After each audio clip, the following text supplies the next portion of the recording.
Nessa aula então, pessoal, prepara aquele cafezinho lá, que a gente vai entender que danação é essa de fluxo magnético. Essa é a aula de número 13 que está rolando aqui no canal, na playlist de eletromagnetismo. Roda a musiquinha aí.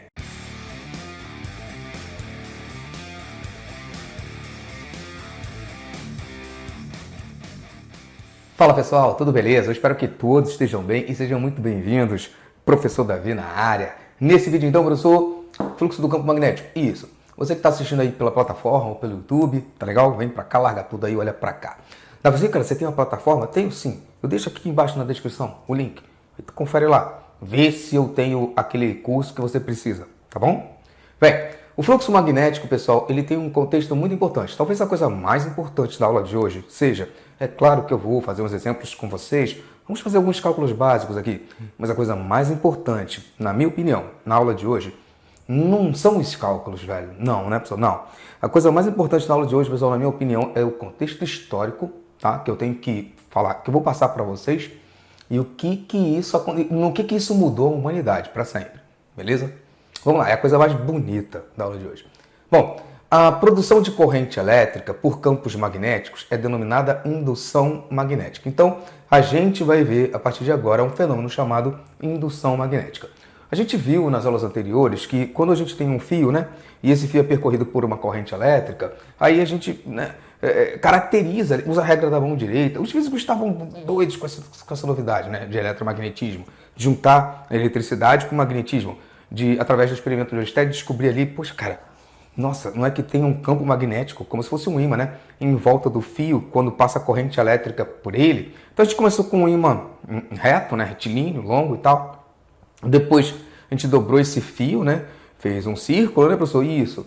Aí começamos a entender que tinha um polo norte, um polo sul, aquela danação toda. Fez uma bobina, tipo essa aqui que eu trouxe para nossa aula, depois eu mostro melhor para vocês. Fez o solenoide, né, que a gente viu aí também em aulas anteriores. Aí, pô, como é que isso se comporta dentro de um solenoide? Aí começou a entender isso tudo. Depois, alguns anos depois do experimento de Ørsted, alguns cientistas, inclusive um monstro chamado Faraday, começou a se perguntar o oposto. Ou seja, ele teve esse gatilho, sabe? Essa coisa de gênio mesmo. Você vai perguntar assim, pô, cara, será que o contrário também acontece? E se acontece, como acontece? Vamos entender. Da mesma forma que a gente entendeu tudo da eletricidade gerando magnetismo, se acontece o oposto, se o magnetismo pode gerar eletricidade, vamos entender como isso funciona. E aí, Faraday e outros, né, brilhantes, começaram o estudo que ficou conhecido como indução eletromagnética. Ou seja, da mesma maneira que quando um fio é percorrido por corrente elétrica, ele gera ali, né, ao redor dele um campo magnético, quando você tem um ímã, ou seja, você pega um ímã, beleza? Você põe ele em movimento, dependendo de como é esse movimento e das características envolvidas que a gente vai ver mais para frente, eu consigo num fio que não estava sendo percorrido por corrente elétrica nenhuma, pedaço de fio, né, pessoal? Isso. Peguei um pedaço de fio, cortei as duas pontas, botei aqui da tua mão. Beleza. Aí eu vou manipular um ímã perto dele e vai passar corrente elétrica no fio. Desse jeito. Sacou? E até hoje é assim que nós produzimos correntes elétricas em geradores.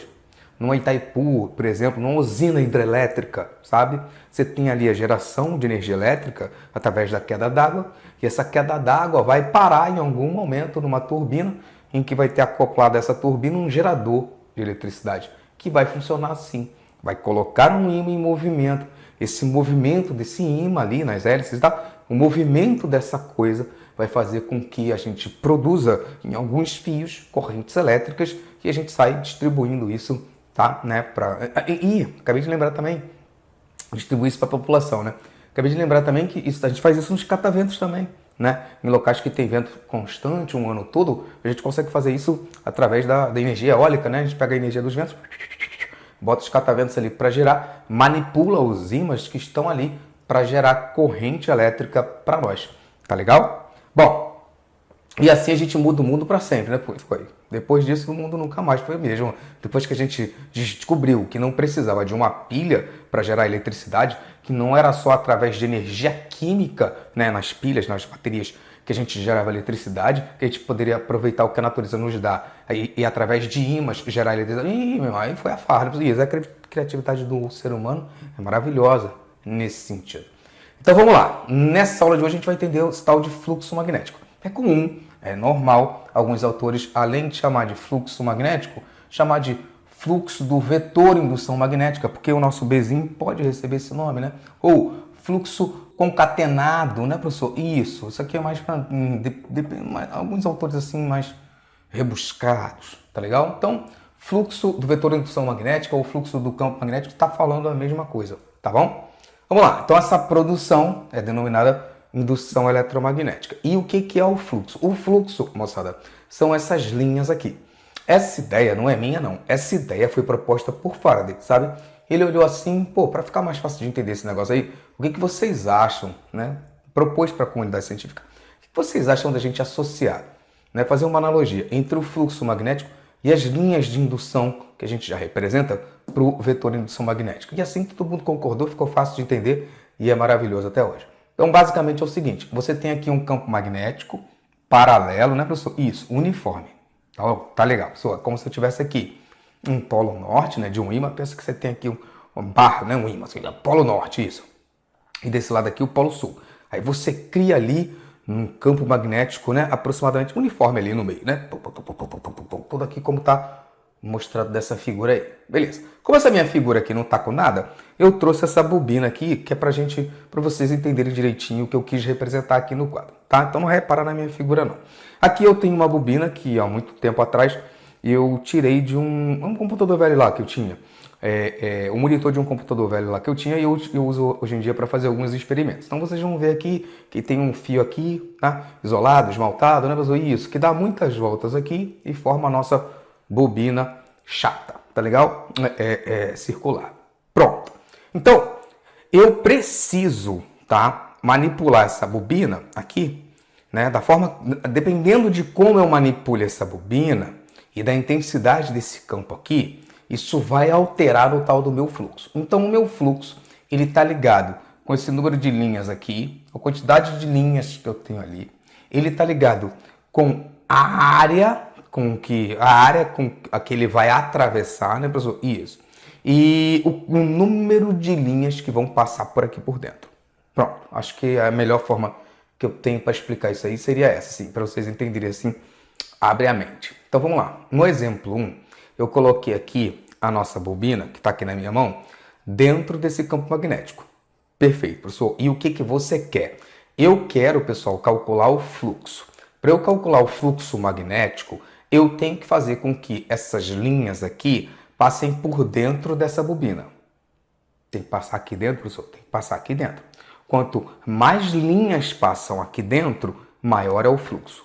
Se não passa linha nenhuma aqui dentro, o meu fluxo magnético é nulo. Dá vizinho, cara? Então você pega o ímã, bota aí o teu polo norte, bota o teu polo sul, coloca a bobina no meio, cara, e tá tudo certo. Sim. Você tá certo, o seu pensamento é esse mesmo, tá? Mas eu quero que você saiba que dependendo de como eu mude a posição disso, pode ser que eu não tenha fluxo magnético nenhum, pode ser que eu tenha uma parte, pode ser que eu tenha o total. É por isso que essas três representações estão aqui. Se eu coloco essa bobina da forma que está aqui no exemplo 3, aqui, ó, perpendicular ao campo, eu consigo fazer com que muitas linhas passem aqui dentro, né, professor? Isso, a gente tem um ímã aqui, tem muitas linhas passando aqui dentro. Isso é bom, o meu fluxo vai ser grande. Bom. Se eu pego essa bobina e manipulo ela e deixo ela não perpendicular ao campo, mas com um ângulo aqui de 30, 45, 60 graus, que é o que está nessa figura 2 aqui, ó. Eu coloquei a bobina assim deitada, tá vendo? Então, agora vamos supor que eu tinha aqui 10 linhas passando aqui dentro, mas quando eu deitei ela, professor Davi, ficaram umas meia dúzia aqui de fora, né? Já por ter inclinado a minha bobina, algumas linhas que antes estavam passando por dentro, agora não mais, ficaram de fora, professor. Isso. Então eu não vou ter mais o valor tão grande. Eu ainda vou ter um fluxo aqui, vou ter. Mas não vai ser tão grande como era antes. Como era aqui quando ela estava perpendicular e eu conseguia captar muito mais. Sacou? Beleza, professor, então esse aqui seria um valor máximo, né? Esse aqui é um valor intermediário, formando um ângulo qualquer ali. Sim. E quando é que isso seria zero? Professor, isso aí tem que ser zero quando não tiver nenhuma linha passando aqui dentro. Sim. E para não passar nenhuma linha aqui dentro, eu vou continuar deitando a nossa bobina, vou deitar, até que nenhuma linha passe aqui por dentro. Passa por cima, né, professor? Isso, passa por baixo, mas por dentro dela não. Então, se eu tenho um campo magnético que está passando aqui, né, na horizontal, finge que os meus dedinhos são um campo magnético, eles estão passando aqui fluxo máximo. Aí manipulei aqui, manipulei e esse dedo aqui ficou de fora. Fluxo intermediário. Manipulei mais um pouco, agora passa por cima, passa por baixo, mas não passa por dentro. Professor, fluxo zero. Desse jeito, é essa a ideia da aula de hoje. Tá legal? Então, o nosso fluxo do campo magnético depende da quantidade de linhas que eu tenho, ou seja, qual é a intensidade do meu campo magnético ali, né? Que eu criei, aquele campo magnético uniforme ali, tá? Quanto desse campo magnético está passando aqui dentro. E é óbvio que vai depender do ângulo que isso está formando com o campo. Porque se for um ângulo, dependendo do ângulo, né? Se isso aqui for paralelo ao campo, estragou a brincadeira. Isso, meu fluxo vai ser zero. Se não for nem paralelo nem perpendicular, eu estou ali num valor intermediário. E se for perpendicular ao campo, valor máximo, professor Davi. Isso. Matematicamente, como é que a gente escreve isso? Assim, essa letra grega φ representa o fluxo magnético, tá? B, a gente já sabe que é o campo magnético, é o vetor, indução magnética. A de área, se for uma circunferência, πr ao quadrado, área da circunferência. Se for um quadrado, lado vezes lado. Se for um retângulo, base vezes altura. Então vai ter sempre uma área ali, professor. Isso, uma figura plana ali comum, tá? Pode ser um triângulo, né? Vai ter uma área ali, beleza? E vai ter um ângulo que isso aqui vai estar formando. É comum a gente cobrar os concursos também, né? Cobrar dos estudantes, eles saberem, poxa, velho, se eu mudar esse ângulo aí, cara, vai alterar esse valor? Vai. Por que vai alterar esse valor? Porque não vai passar tantas linhas quanto passaria aqui, ou não vai passar nenhuma, né, professor? Isso. Deu para entender, pessoal? Então é comum cair em questões, cobrarem assim, questões teóricas, quando isso vai ser máximo, quando vai ser mínimo, né? Quando vai ser nulo, beleza? Aí você tem que saber qual é a figura que representa isso e qual é o ângulo que está formando isso. Matematicamente não é difícil, é só você lembrar que o cosseno de zero é 1. Então, quando aqui for zero, né, quando esse ângulo for nulo, for zero, tá vizinho, cara? 1 vezes qualquer coisa, é só repetir ela, né? É aquilo, beleza. Aí eu vou ter um valor máximo para esse fluxo, vai. Já o cosseno de 90 é zero. Nada bom, nada bom. Se der zero aqui, 0 vezes A vezes B é zero. Então, quando esse ângulo de 90 graus, quando esse ângulo alfa aqui vale 90 graus, eu vou ter um valor nulo. Isso. Se for 30, 45, 60, eu não vou ter nem o máximo nem o nulo, né? Eu vou ter um valor intermediário. Presta muita atenção, larga tudo, olha para cá, porque uma pá de gente confunde isso nas provas, nos principais concursos. Aqui, esse ângulo alfa aqui, ó, tá? Tem livro que vai chamar de alfa, teta, beta, não interessa. Esse ângulo aqui, tá? É o ângulo formado entre a reta normal, lembrando que a reta normal é uma reta perpendicular, tá? Perpendicular, né, pessoal? Isso, perpendicular. Então, se a minha espira está aqui, a minha normal tem que estar para cima. Se a minha espira está assim, a minha normal, né? Se a minha espira está na vertical, a minha normal está aqui, ó, na horizontal. Se a minha espira está na horizontal, a minha normal está na vertical. E se eu inclino, ela acompanha. Acompanha, né, pessoal? Como se fosse um plano inclinado. Cara, tá? Ela forma sempre 90 graus, beleza? Então, ela tem que formar 90 graus aqui, tá? Se eu boto ela assim, ela fica, tá, sempre formando 90 graus.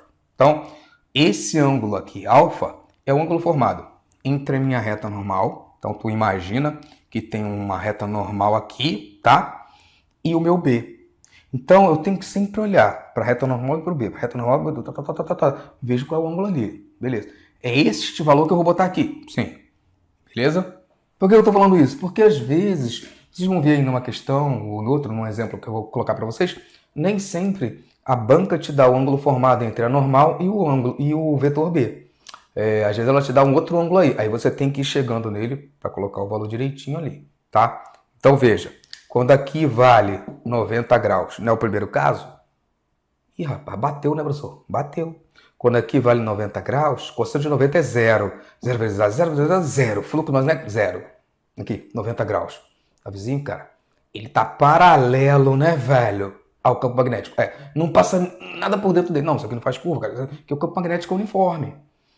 Não passa por cima, passa por baixo, mas dentro, não. Aqui, ó. Quando aqui é 30, 45, qualquer outro valor diferente de 90 aqui, ó. Tá? Tá um outro ângulo aqui, 30, 45, 90, tá? Beleza, professor. Aí vai passar aqui. Já começaram a passar algumas linhas ali dentro, né? Sim. Aí você vai ter um valor aí intermediário, né? E aí? Dá pra dizer, cara, quando esse ângulo alfa é zero. Isso. Aqui, ó. O B e a reta normal não são paralelos ali? São, professor. Aqui eu tinha uns 30 graus, beleza. E aqui? Aqui é zero, né? Zero. Zero. Quando zero aqui, cosseno de zero é 1. Qualquer coisa vezes 1 é ela mesma. Aí eu vou ter um valor máximo. Aí a espira vai ser perpendicular ao campo. E por que os alunos ficam doidos? Porque parece que eu estou falando coisas contrárias. Parece que eu estou falando coisas contraditórias. É porque tem horas que eu estou olhando para a espira e tem horas que eu estou olhando para esse ângulo com a reta normal. Aí, professor, é por isso que eu não entendo física, professor, é por isso, cara. Eu só de olhar para a figura eu já tinha certeza que eu não ia conseguir entender. Rapaz, não diga isso não. Tenha coragem, olha para cá. Então, quando eu for trabalhar a fórmula matemática disso, eu só preciso olhar para esse ângulo alfa e lembrar, o professor Davi falou que esse ângulo alfa não vem do nada, não. Ele tem que ser um ângulo formado entre a reta normal e o B. Beleza, o B já está aqui, né? Agora eu só tenho que achar a normal. Achei, 90 graus, isso. O B está aqui, a normal está aqui, esse ângulo vale 30. Eu vou botar 30 aqui. Beleza. Professor, o B está aqui e a reta normal está aqui. Não tem ângulo nenhum entre eles, é zero. Tudo bem, isso aqui vai ser o φ máximo. Vai, tá? Cosseno de zero é 1, B vezes A vai ser o máximo, tá? Agora, eu quero que vocês percebam que, não matematicamente, mas vendo o que está acontecendo. Quando essa espira está paralela, agora não é a reta normal, é a espira, pode ser um círculo, um quadrado, quando ela está paralela ao campo, passa alguma linha dentro dela? Não, professor, passa por cima, passa por baixo, mas dentro mesmo não, né? Não. Quando ela está paralela ao campo, se eu boto ela aqui assim, ó, passa nada dentro dela. Então, olhando para a figura, olhando para o que está acontecendo, se não tem campo magnético atravessando, o meu fluxo é zero. Se eu tenho campo magnético atravessando, mas parcialmente, algumas linhas de indução conseguiram passar, já começa a ter fluxo. E se eu tenho o máximo de linhas de indução atravessando, fluxo máximo. Beleza? Bom, vamos vir para essa parte do quadro agora. Ó, φ representa o fluxo magnético, é comum também chamarmos de fluxo do vetor indução magnética ou fluxo concatenado, tá? A unidade no Sistema Internacional do Fluxo é o Weber. Deixa eu adivinhar, professor, é em homenagem a um físico com esse nome. Sim, você está certa. Então, WB, Weber, unidade do fluxo no Sistema Internacional. A área pessoal sempre em metro quadrado. Se não tiver em metro quadrado, a gente converte. E o campo magnético a gente já sabe que é medido em Tesla. T. Esse alfa, então, sublinha, quando você for anotar, fazer teu resumo aí, bota aí, ó, um marca-texto. Alfa é o ângulo formado entre a reta normal N e o campo magnético. Professor, se a reta normal não estiver representada na figura, você representa ela. Você imagina aqui onde é que está. Por exemplo, a minha espira está aqui inclinada, né? Não precisa ser perfeito, não. Eu só tenho que saber que ela forma 90 graus, tá? Ela forma 90 graus com a espira. Beleza? Tranquilo, professor. E aí, achei o ângulo, vou lá e calculo. Desse jeito, tá? Note que 1 Tesla, 1, é igual a 1 Weber, né? Se eu passar para o outro lado, né? Se eu deixo o B sozinho aqui, aí fica 1 Weber por 1 metro quadrado. Botando aqui, né? 1 metro quadrado, não precisa botar um ali, tá? Nem precisa botar esse um aqui. Então, o Tesla é o Weber por metro quadrado. O Tesla, né? É Weber por metro quadrado. Sabendo disso, pessoal, que o Weber, que o Tesla é Weber por metro quadrado, é normal, às vezes, né? Dependendo, mas assim, é mais em nível superior isso. Mas é bom saber, tá? Que a densidade do fluxo, isso aqui também, o Tesla também é conhecido, também é denominado, também pode ser chamado de densidade de fluxo magnético, que é o quê? Que é o fluxo magnético por unidade de área. É bom saber isso, tá bom? Bom, eu vou terminar de preencher aqui, ver se vocês querem printar. Desculpa minha garganta hoje, pessoal, ela não tá 100% não. Pronto, pessoal, vem para cá então. Já terminei de preencher ali, aí a gente lê, depois a gente finaliza aí essa aula com chave de ouro. Consideremos uma superfície plana de área A igual a 2 metros quadrados. A igual a 2. A igual a 2. Tá. Já está em metro quadrado, não precisa transformar nada. Dentro de uma região onde há um campo de indução magnética B uniforme de módulo, o nosso B, então, ele vai ser igual a meio Tesla. Perfeito. Então, tá aqui a nossa figura. Finge que a área dessa figura tem 2 metros. O nosso B tem essa intensidade, tá? De meio Tesla. E a superfície, e tal que o ângulo entre B e a superfície seja de 30 graus, que está aqui na nossa figura. Qual o fluxo de B através da superfície? Então, eu quero saber qual é o fluxo de B. Presta muita atenção, eu falei disso agora há pouco. Nem sempre você tem o ângulo correto que você precisa trabalhar. Eu botei assim no quadro. Pessoal, o fluxo ele vai ser igual ao Bzinho vezes a área vezes o cosseno do ângulo formado entre o quê? Professor Davi, calma aí que eu vou lembrar, cara. É entre a normal e o B. Entre a normal e o B. Então, é para lá que eu tenho que olhar. Isso. Então, esse ângulo, ele é o ângulo formado entre a normal e o campo magnético B. Este ângulo de 30 graus, ele está sendo formado entre a superfície e o B. É ele que interessa para mim? É ele que eu quero para os meus cálculos? Não, professor. Eu quero o ângulo formado entre a normal e o B. Mas eu sei que a normal é perpendicular à nossa área A, a esse plano. Se ele é perpendicular ao plano, ele não forma 90 graus com o plano? Se ele forma 90 graus com o plano, que é 90, né? E eu sei que esse ângulo aqui vale 30, então aqui tem que ser quanto? Professor, tem que ser quanto falta para chegar a 90, né? Não é 60 graus. É este cara aqui que vai entrar na minha conta. Acabou a questão. Você vai botar assim que o fluxo, então, vai ser igual a 0,5 vezes 2 vezes o cosseno de 60 graus. É sempre bom saber, né? A maioria dos concursos hoje em dia informa isso, né? Mas é bom saber, beleza? Vê aí com o teu professor também se ele vai disponibilizar isso na prova ou não, tá? Mas pelo menos para os ângulos notáveis é bom saber. Cosseno de 60 vale 0,5, tá? Então, o nosso ângulo vai ser 0,5 vezes 2 vezes 0,5. 0,5 vezes 2 dá 1. 1 vezes 0,5, 0,5 mesmo. Então, o nosso fluxo ele vai ser igual a 0,5 Weber, professor. É isso aí. Tá legal? Vê se vocês querem printar de novo.